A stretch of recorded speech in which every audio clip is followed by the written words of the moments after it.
السلام عليكم. يثير ثقب ظهر في المحيط الهادئ الخوف والرعب، لدرجة أن الخبراء أعلنوا النفير تحسبا لأن يؤدي حدوث صدع بقاع المحيط لزلزال مدمر.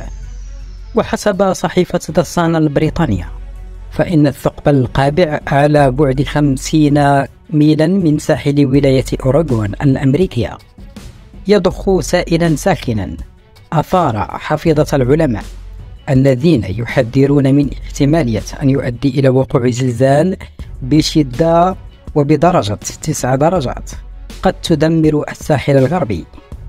وعلى الرغم من أن هذا الثقب يتواجد على طول خط صدع يقدر طوله ب600 ميل يمتد من كاليفورنيا إلى كندا، والمعروف باسم منطقة كاسكاديا سبدكشن زون، قد تم اكتشافه في عام 2015، بيد أن المثير للقلق هو السائل المنبعث من الثقب، وهو ما يسمى بزيت التشحيم، والذي يسمح للصفائح التكتونية بالتحرك بسهولة.